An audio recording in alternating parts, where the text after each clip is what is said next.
আজকের recipe Shivratri special অমৃত স্বাদের সাবু মাখা।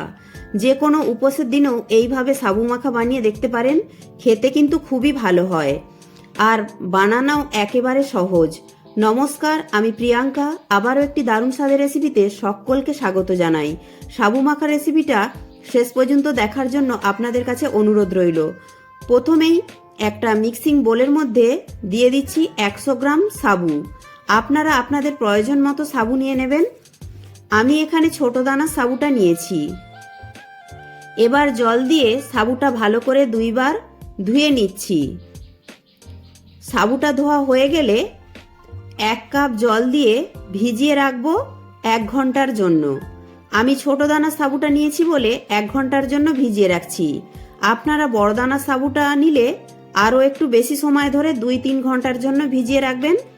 তো 1 ঘন্টা পর দেখুন সব জলটা সাবু টেনে নিয়ে ঝরঝরে হয়ে গেছে আর সাবুটা খুব সুন্দরভাবে নরম হয়ে ভিজেও গেছে। আর আপনাদের সাবুটা ভিজে নরম হয়ে যাওয়ার পরও যদি এক্সট্রা জল থেকে থাকে তো সেখান থেকে সাবুটা ছেঁকে নেবেন। এবার এতে আমি দিচ্ছি 2টি কাঁঠালি কলা। কাঁঠালি কলার পরিমাণটা কম বা বেশিও করতে পারেন। আর দিচ্ছি 1 মুঠো গুড়ের বাতাসা ও 1 মুঠো নারকেল কোড়া। নারকেল কোড়া দিলে সাবু মাখা খেতে অনেক বেশি ভালো হয়। এবার কলা, নারকেল ও গুড়ের বাতাসাটা দিয়ে সাবু ভালো করে মেখে নিচ্ছি আর গুড়ের বাতাসাগুলিকে একটু হাত দিয়ে ভেঙে দিচ্ছি। আর গুড়ের বাতাসার বদলে আপনারা চিনিও নিতে পারেন। যেহেতু সাবু মাখা তাই হাত দিয়ে মাখলেই খেতে বেশি ভালো লাগবে। ভিডিওটি ভালো লাগলে, চ্যানেলে নতুন বন্ধু হয়ে থাকলে চ্যানেলটি সাবস্ক্রাইব করে পাশে থাকা বেল আইকনটি প্রেস করে দেওয়ার অনুরোধ রইল। তাহলে আমার দেয়া যে কোনো ভিডিওর আপডেট সবার আগে আপনার কাছে পৌঁছে যাবে। তো কলা, নারকেল ও গুড়ের বাতাসাটা দিয়ে সাবুটা মাখিয়ে নিয়েছি। এবার দিচ্ছি একটু খেজুর কুচি, 1 মুঠো কাজু বাদাম কুচি ও 1 মুঠো কিশমিশ। আর দিচ্ছি একটু কেটে রাখা আমসত্ত্ব। এখন তো পাকা আম পাওয়া যায় না তাই আমসত্ত্ব দিলাম। আপনারা এই রেসিপিটা যদি পাকা আমের সময় বানান তাহলে আমসত্ত্বর বদলে পাকা আম দেবেন, খেতে আরও বেশি ভালো লাগবে। আর দিলাম একটু বেদানা। আর দিচ্ছি সৌন্ধক লবণ। অনেকের সাবু মাখা খেলে অম্বল হয়, তো এইভাবে সাবু মাখাতে একটু সৌন্ধক লবণ দেবেন।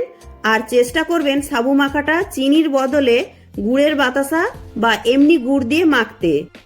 তাহলে সাবু মাখাটা খেলে অম্বল হওয়ার চান্স অনেকটাই কমে যাবে। ভিডিওটি ভালো লাগলে অবশ্যই একটি লাইক করবেন। আপনাদের একটি লাইক আমাকে পরবর্তী ভিডিও বানাতে উৎসাহ জাগাবে। আর বন্ধু বান্ধবদের সাথে প্রচুর শেয়ার করার অনুরোধ রইল। তো সমস্ত কিছু মাখিয়ে নিয়ে এবার দিচ্ছি 200 গ্রাম মিষ্টি দই। মিষ্টি দই দিলে সাবু মাখাটা খেতে অনেক বেশি ভালো হয়। আর দিচ্ছি 1 কাপ লিকুইড দুধ। দুধ ও দই মিশিয়ে দিলে কিন্তু এই সাবু মাখাটার স্বাদ অনেক গুণে বেড়ে যায় আর খেতেও অনেক বেশি ভালো হয়। সমস্ত কিছু একসঙ্গে মিশিয়ে নিয়ে শেষে 2 পিস গুড়ের সন্দেশ মিশিয়ে দিচ্ছি। আমি এখানে 2 পিস গুড়ের সন্দেশ নিয়েছি, আপনারা চাইলে যে কোনো সন্দেশই দিতে পারেন। আমি এখানে এই উপকরণগুলি দিলাম। আপনারা আপনাদের পছন্দ মতো যে কোনো ড্রাই ফ্রুটস বা আপনাদের পছন্দ মতো যে কোনো ফল কেটেও দিতে পারেন। আপেল, আঙুর বা যে ফলগুলি আপনারা পছন্দ করেন। এবার শেষে ওপর থেকে 1 পিস গুড়ের সন্দেশ ছড়িয়ে দিলাম আর যে ড্রাই ফ্রুটস বা ফল সাবুর সঙ্গে মাখিয়েছি সেইগুলি ওপর থেকে আর একটু ছড়িয়ে দিচ্ছি, যেমন কাজু, কিশমিশ, খেজুর, আমসত্ত্ব, বেদানা, নারকেল কোড়া। এতে করে সাবু মাখাটা দেখতে এবং খেতে দুটোই ভালো লাগবে। এইভাবে একবার সাবু মাখার রেসিপিটা বাড়িতে বানিয়ে দেখতে পারেন। আশা করছি আপনাদের খুবই ভালো লাগবে আর বারবার বানাতে মন চাইবে। আর রেসিপিটা আপনাদের কেমন লাগলো কমেন্ট বক্সে জানাতে একেবারেই ভুলবেন না। এছাড়াও আরও কিছু সাবুর রেসিপি আমার চ্যানেলে দেয়া আছে, যেমন সাবুর লুচি, সাবুর পরোটা, সাবুর পোলাও। লিংক আমি ডেসক্রিপশন বক্সে দিয়ে দেব, একটু চেক করে নেবেন।